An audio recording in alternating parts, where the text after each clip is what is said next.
Today's interview is a complete inspiration. Jordan Levin was born deaf, but learned how to speak and taught himself how to read lips.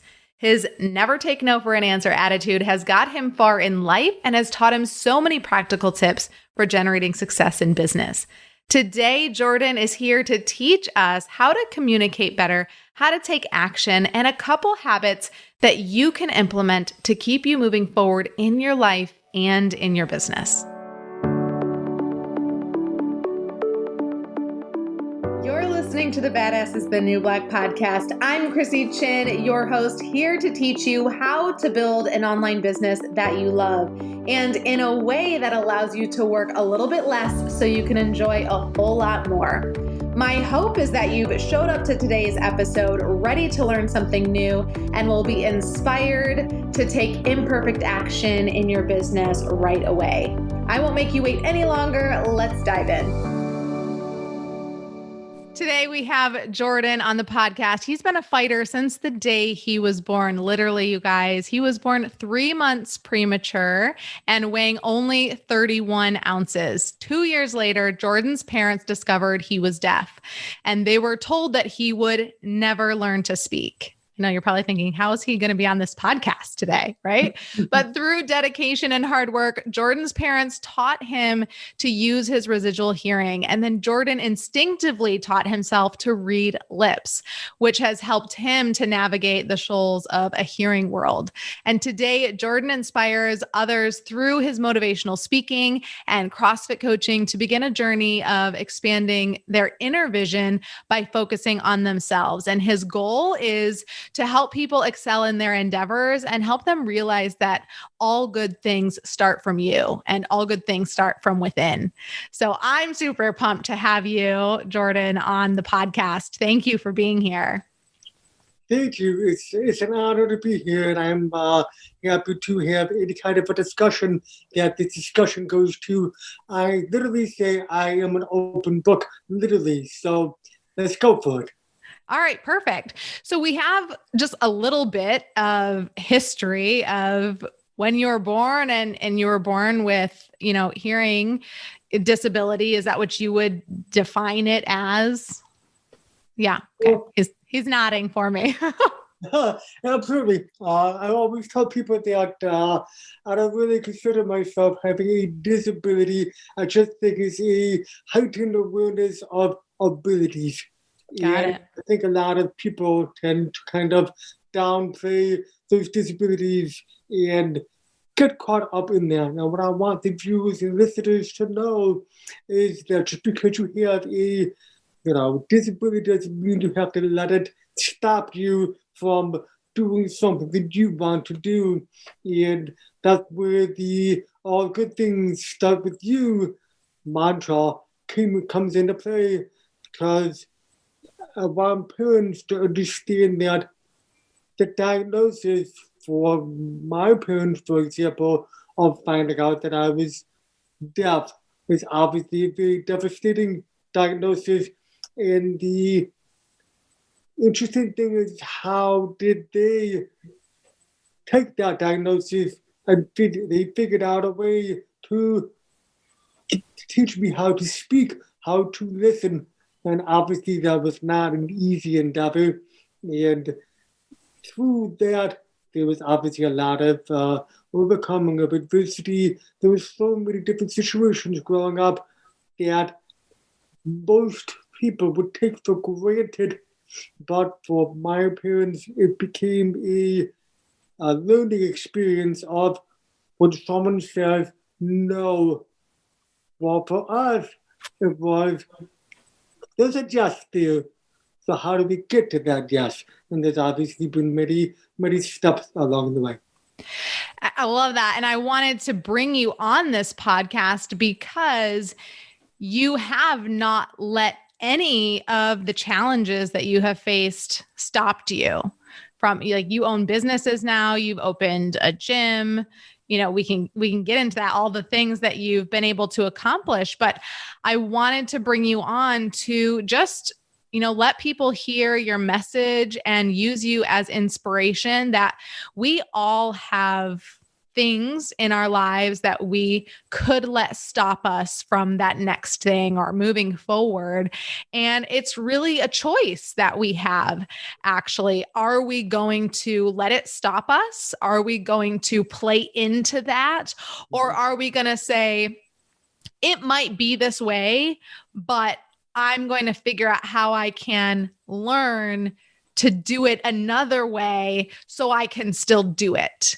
Yeah. Or learn to use tools and resources to allow me to experience it, maybe not the same as the person right next to me, but experience it in a way that is going to fulfill me and help me change the lives. So yeah, I'm sure you've had lots of roadblocks, but can you think of something in particular where you were like, man, this is tough, and like how you got past that?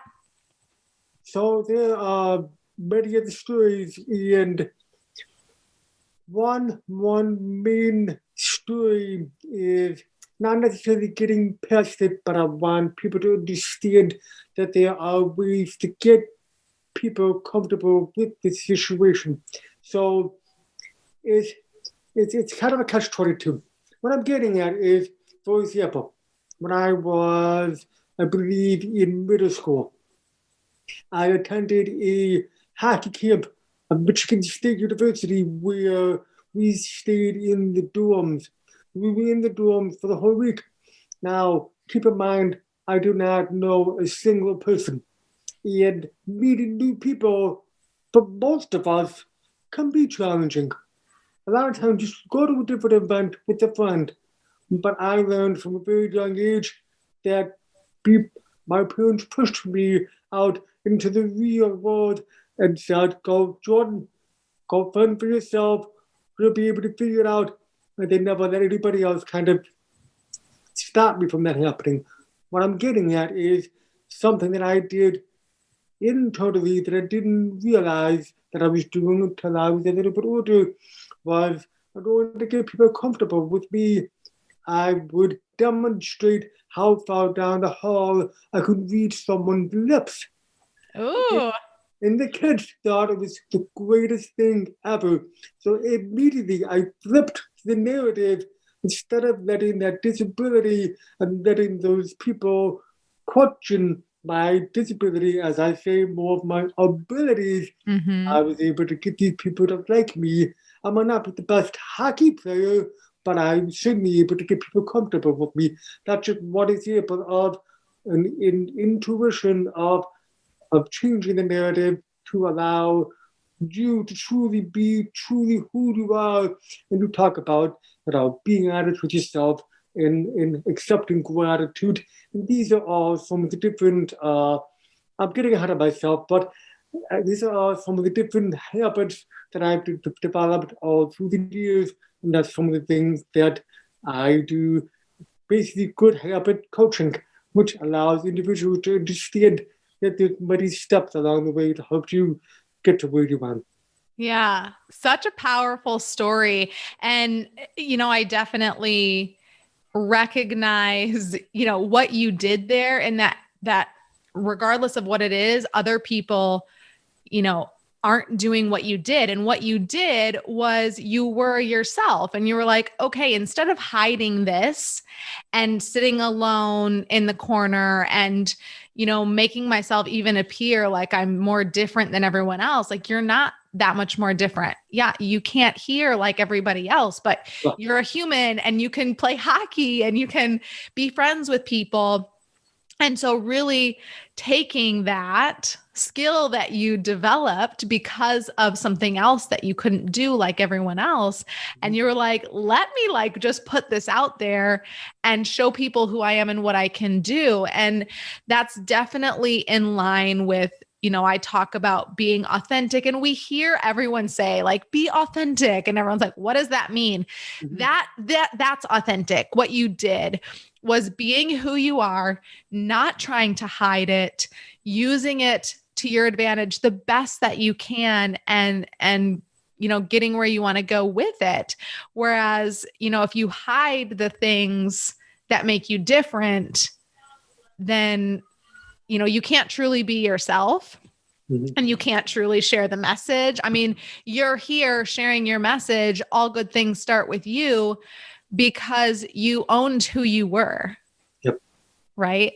Yep. I love that. I love that. You got into some of these habits, and I want to hear more about these habits because I know they're a big thing of what you like to talk about and teach. So tell us some of these habits that you've learned. How to develop these and use these. So I'm going to give you an example of something that happened to me when I was in elementary school. And at that time, when I was about to enter elementary school, the principal didn't want me to be in that school. And basically what happened there was the principal said that we have to abide by certain rules because this kid has a disability. Therefore, we have to follow. It's called IEP, and I don't remember what it stands for. But the gist of it is that she wanted my parents to sign over the rights for the school to control what I did in school. And what do you think happened there? They said no. They said no. So I want people to understand that can you think about an educator not seeing the value in a child, that you and your abilities in their school, only judging a book by its cover, which is exactly what we're taught not to do. Right. So a very magical moment happened at that time.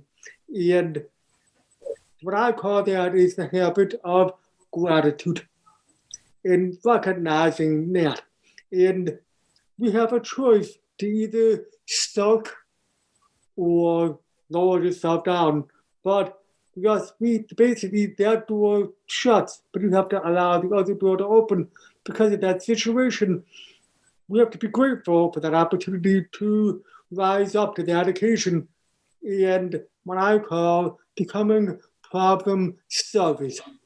We learn to become our own private investigators.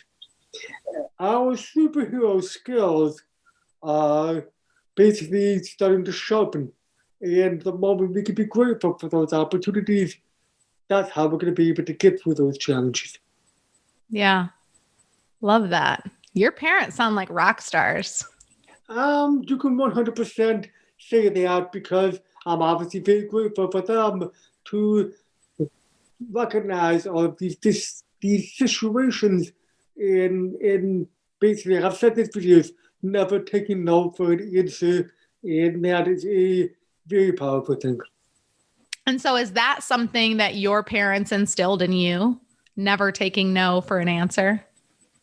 Absolutely, they did. And I use that every day because there were so many situations that came through that we were told no. And the word no does not fit in my parents' vocabulary nor in mine. And for me, this relates to business.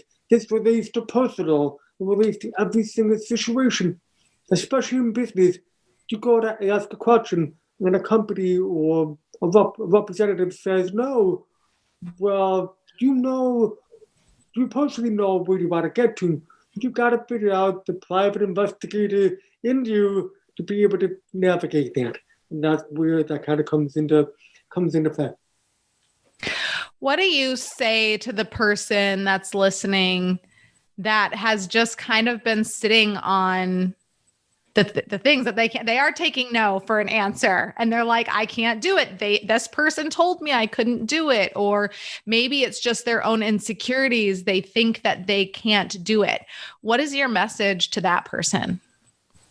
My message is to take a look at that situation. Is it truly something that you're passionate about?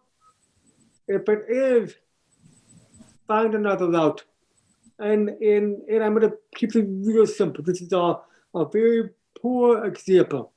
But for example, if I have this water bottle and I want to have some specific logo or specific message on there or specific style.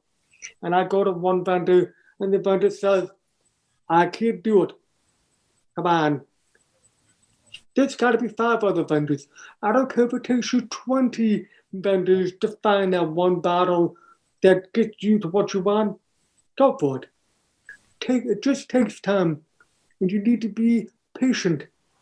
Don't just write something up right away because you heard the word no. And I think if you continue to follow follow the positivity of what you're doing, it will manifest itself into many other avenues of what you're doing. Mm-hmm. You mentioned finding the positivity, which makes me think about surrounding yourself with people, positive people. How does that play a role with you in your life? You know, who are the types of people that you surround yourself with? The answer to that is because of who I am. Everybody knows I'm upfront. I wear my heart on my sleeve. I will go to bat for anybody in any situation. So therefore, you tend to, you've used this before, like attracts like, and it's hard to explain, but like once you understand the positivity portion of your life, and you the best way I can put it is if you are in alignment with everything you have going on in life, it just manifests itself. Now, don't get me wrong, I'm not saying life is perfect. If life was perfect, nothing would ever get done. So there's always going to be those challenges. And a lot of times, I believe it starts with the first thing that you do when you wake up. And for me personally, I just wake up, I sit at the edge of my bed, I give myself a nice smile. Nobody can see me. I sit at the edge of the bed, and I just take a couple of deep breaths. I don't look at my phone, and I just say to myself, today is going to be an awesome day. So you're already setting standard for yourself. If you flip the switch and you wake up, I'm tired, I'm grumpy, I'm pretty sure your day is going to follow that. And then when something negative hits you, say at work or something personal, pretty good chance it's going to set you up. And once you get set up in the negative way, again, that just manifests itself in the negative way. So you have to find that balance that allows you to be fulfilled in the things that you do. So is that I was going to ask, someone who has negative people in their lives or negative things, or they're working a job that they hate, wishing they could do something, more of their passion, or they're in a toxic relationship, or, whatever it is, kind of holding them back from that next level. How do you, what is your advice to help someone kind of move through that and move past that? So my best suggestion for that, and what I've learned through the years, and I've been learning a lot from interviewing different people on my podcast. And one of the things is very important that I've learned personally through the years, having a support system. So there's a pretty good chance of whatever situation you have going on, you're not going to be the only one. Mm-hmm. So it could be a friend that you're going to talk to. It could be, I don't recommend this, but that might be a support group on Facebook or something. But sometimes it can be helpful. However, there are too many cooks in the kitchen in that situation. So go back to who do you trust? You most likely trust your friends and your family. Work with those individuals first. Let them know what's going on in your brain, or physically, mentally, whatever you have going on. And I'm pretty sure you'll be able to find some different tips and tricks within that circle of friends and family. And don't be afraid to, if a family member, let's say you have an awesome idea, and you really want to do it, and you have these family members looking at you like, you're crazy. That's just not going to happen. I'm not saying go do it, but you need to look at all the scenarios, write down the pros and cons, and who makes the decision? You do, not them. That's where all good things start with you. So it's not necessarily about finding the passion. You guys already have passion, whether it's sports or crafting activities, whatever it is. You will be surprised at how much fulfillment you can find. And if you don't mind, I'm going to give you a quick example. My wife, she is an artist, and she's a wonderful artist. And, we've been together for quite some time now. And in the beginning, she got involved in CrossFit, became a coach, co-owner with the gym, and all that. Doing a wonderful job. But she took a back seat to her passion of painting. When she went to school in college for painting and all that. So she put that at the back burner.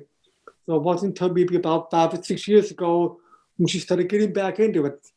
And especially during the pandemic, we weren't coaching as much. She basically fell back in love with her art.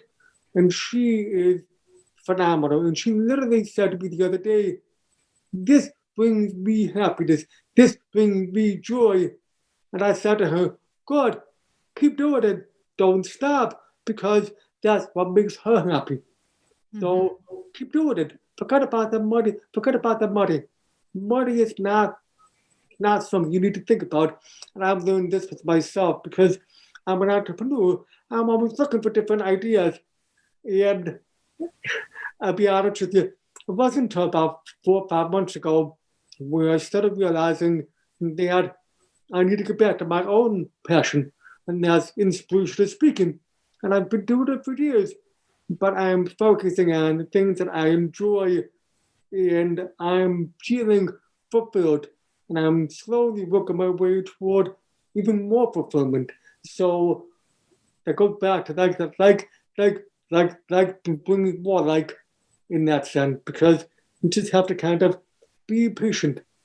Whatever you do, play the long game. Do not expect your results right away. Just, take it one day at a time. Yeah, entrepreneurship is tough, man. I mean, everyone, if you're out there listening, you're likely you're trying to launch your business, you've launched your business, there are roadblocks every day. I have people message me, well, there's good days and there's bad days, but I'm still so happy that I'm doing this. And with entrepreneurship, I definitely think that if we didn't have a passion for it, and I know people, have a hard time with that word passion. They're like, oh, I don't know if I'm passionate. What is passion really? But if you really enjoy doing it, then you get into it and you're smart, right? So you're like, how can I monetize on this thing I really enjoy doing, so I can only do this thing I really enjoy doing and put food on the table, right? So you guys are already one step ahead of most people, but it is hard work. There are hard days, no matter, what you're going through, what the challenges there are, no matter who we are. And so the question is, how bad do you want it? And do you have a support system around you? Because we don't need to do this alone, right? So do you have that support system? Maybe it's just Jordan listening to his podcast and listening to the people, and that's your support system. You're not talking to Jordan one-on-one, sending him messages. Maybe you are, but maybe that's your support. Maybe you're tuning in to Badass is the New Black podcast and you're getting inspiration from the people on here. Maybe that's your support system, or maybe you're connected with other people, but 100%. You've got to have that support. And it sounds like your wife, I know that your wife supports you in all of the things that you do. And I love that you're supporting her back. And I have the same with Michael, who supports me, and I support him. And, sometimes I don't even know what to say to other people who don't have that support in their marriage or in their partnership, because mine now is so good. I would tell them to get out, I guess, because I got out of my first marriage because it wasn't supportive. So that's my advice. I don't know if you have better advice for someone. No, it's interesting. I hear and see people, who've gotten divorced or remarried or all that stuff, kids, there's so much involved. And I believe you understand this. There has to be not an equal give and take. There has to be mutual respect between the two individuals in a marriage. And when you respect each other and you do the things that you do for your husband without having to think about it, and he sees that you're doing it, and he appreciates that, and he acknowledges that, that's awesome. Same thing here. For me, if my wife Hillary tells me to do the dishes and I forget to do it, she gives me a little bit of a nudge. But then I'm not real good at it. But I've noticed in the last couple of months I'm getting better at the little things, because you and I, your husband, and everybody else is all busy. But you have to kind of slow your roll just a little bit and be aware of your surroundings and see what's actually going on in front of you. As busy as we all are, we tend to get so consumed with whatever we're doing, whether it's work, whether it's strictly focusing on just the kids, but what about that significant other? And I think there's not enough communication between everybody. And it is marriage advice, but it's also life advice. Having an open line of communication and trust with each other goes a long way. Yeah. And you can't explain it, but you just have to understand it enough to make it work. Yeah, communication is huge. And I worked on communication between me and my husband, and then I realized it was trickling into my business, right, and beneficial for my business. Whether you have your business, you've hired anyone out. I know, Jordan has people that do work for him, and I have people that do work for me.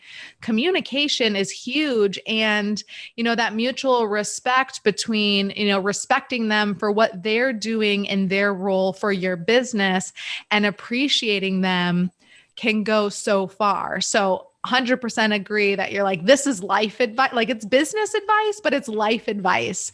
So all of the things, whether it's, your friendships, your partner, or your business, I think that's all huge and great advice to work on communication, respecting one another, appreciating one another, and showing your appreciation, and trying to make an effort to be quicker with the dishes, Jordan. Yeah. The one thing I want to throw in the top is say what you mean, do what you're gonna do. Because you might say something and that person will receive it, but it is how you say it. And also, if you say you're gonna do something, actually follow up and do it. And I found that to be, especially in business, and in relationships, even with friends and family and all of that, that seems to be the biggest thing, one of the biggest things that I've learned to make any type of relationship successful. Yeah. I don't know if I've talked about this before on the podcast. Maybe I have, but one example with communication for me, what I found that I always said, I grew up in a very passive family. So there wasn't like loud arguments or anything. It was just kind of like passive. No one liked confrontation. But I would just say things like, oh yeah, we should do that. Michael's like, hey, we should set up a date. And so I go, oh yeah, we should do that. But then like, okay, who's setting up the date? Like the communication, okay, are you going to set up the date? Should I, am I going to do that? And so just like you said, being direct, being clear with what you're going to say, and then just taking ownership. Like if they're not going to offer to do it, then just say, okay, I will do that. Or can you do that? And I find that in our meetings, our business meetings, it trickles even into that, where we talk about all these things that we could do, these marketing things. This is what's coming up. Mm-hmm. And then having to be very clear. Okay, Claire, you're going to do the graphics for that. I'm going to email, this person to get the information? What are you doing? And having that very clear list, because I have had times in a meeting where you talk about all these things and no one said, you do this, I'll do this. And then you go away and a week later, it's like, hey, did anyone contact so-and-so? It's like, Yep. And that's the thing. That's also a very important point is having the proper follow-up. And as someone who loves to take action, and if someone says to me, you will have your estimate, you will have your product, whatever, in 3 days, and it's been 3 days, I'll send you a message. If I have a client at my CrossFit gym that says, I'll see you tomorrow, I've got everybody's phone number, but I'll see them tomorrow. A pretty good chance you're going to text from me by the end of that day or the next day. So, yeah. And I mean this in the nicest way possible. People are lazy. Okay? In the nicest way possible. Okay. Guilty. On some things, I work really hard on some things, but other things I'm lazy. So I appreciate the text from my chiropractor the night before that says, see you tomorrow at 4:30.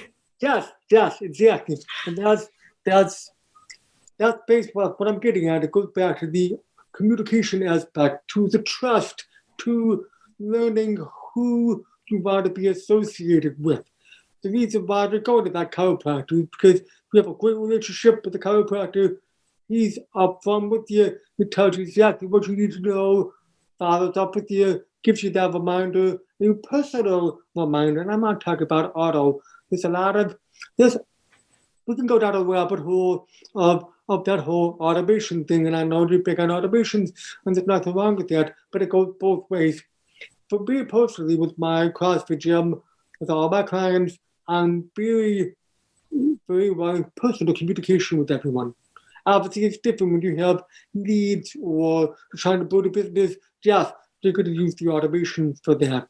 Yes, so there's a two-way street when it comes to that. Same thing with marriages, friends, and family. Everything kind of comes together. I will say that it's definitely an automated message, but what I like about it is that I can respond and someone will respond. Mm-hmm. So it's not like it's automated. So I know it's saving them time, which I respect and can appreciate. But then if I'm like, like, yes, for coming, no, for not, I can text back and be like, no, can we set something else to reschedule? And she'll respond to me. So if you're thinking of a texting service, I do think it's a good idea to get a number where you can automate, but then you can also reply right through there, as opposed to like the do not reply to this message. Like nobody's on the other end. Like that feels very lonely from the customer standpoint. Yeah. I'm on a few, auto text campaigns or whatever, and I'll send them a message back saying XYZ, nothing. Yeah. I'm like, really? I'm texting you for a reason. I have a question. No response. No. Yeah, totally. Well, what else? I mean, you're huge on taking action. We talked about this when I recorded with you on your podcast, which we'll have to put that link in the show notes. So after you listen to this, you can go listen to that one over on Jordan's podcast. And we talked a little bit about taking action, and we have this in common for sure, that we are people that take action. So for the listener listening who is feeling a little bit stuck and feeling a little bit down and feeling a little bit negative, but really, they do really want it. There's just something. What is your advice for just taking action? One of the things that I've developed in my own habits is, if there's something I want to accomplish, whether it's starting a podcast, whether it's doing a website, whether it's setting up an online course, whether it's starting a brand new physical business, and I have a major decision to make, I will, like I said, I will do my research, I will gather all the information, I will look at all the pros and cons, I might talk to different people to get different perspectives. But once I start narrowing it down into which direction I actually want to go in and who I want to do business with, I look at so many different factors. How responsive are they? or do they respond within a reasonable amount of time? Because that's going to dictate your potential relationship with that company. What I'm getting at is once I've narrowed it down to exactly what I want, I will sleep on it. I will wait till the next day with a clear brain and a clear mind with zero distractions. And I'm talking about if I'm sitting on the computer, my computer's off, I am only focusing on that. And I just do a quick analysis to be sure that the decision I'm going to make is the right one. So my point is you're taking action by doing that. Again, my point is once you make that decision, try not to have any regret. Because once you're in, you're in. And whether it's a lot of money, whether it's very little money, you've already made that commitment to yourself to take action. Keep going. Keep going. You may be great for a couple of weeks, and then you might hit a roadblock. That's where the private investigator comes into play for me. I start investigating when I'm at a roadblock. What do I got to do to get past it? I'm going to go back, do some more research, figure out what it is. If it takes a couple more weeks for me to make that decision, fine. So there's going to be these stepping stones. But once you're in that, whatever phase it is, run with it. You never know where you're going to end up. Powerful. I love that you said no regrets. It's definitely something that I live by, even, horrible decisions that I didn't think were horrible at the time in my life, instead of thinking them as regrets, like, oh, I really regret doing that thing. I really regret saying that. I really regret reacting that way. Instead of regretting, just using it as a learning opportunity and moving forward so that you can be better and do better next time that comes around. Right? So powerful. Cool. Last message for everyone out there that, guys, Jordan's thing is all good things start with you. And I think that's just such a powerful reminder that you are the one that can take control. So I want to just kind of hear your last thoughts on that message. The person that's listening right now, like, just speak to them. What do you want to say to them before we tell them how they can find you and keep connecting with you? You can, best way to get a hold of me is go to my website, jordanlevin.com. You can, I actually have a free book that you can actually download. It's actually my father's book that he wrote about 10 years ago. It's called We Were Relentless, A Family's Journey to Overcome Disability. So that's actually free. I'm giving that away for free. I want you guys to understand that overcoming adversity is a very well-rounded statement, and it applies to everything. So you can download that. I do online business coaching. I do health coaching. I am a health coach. I do personal training, whether it's online, virtually, or in person. So I've got a lot of different things you can get a hold of me there.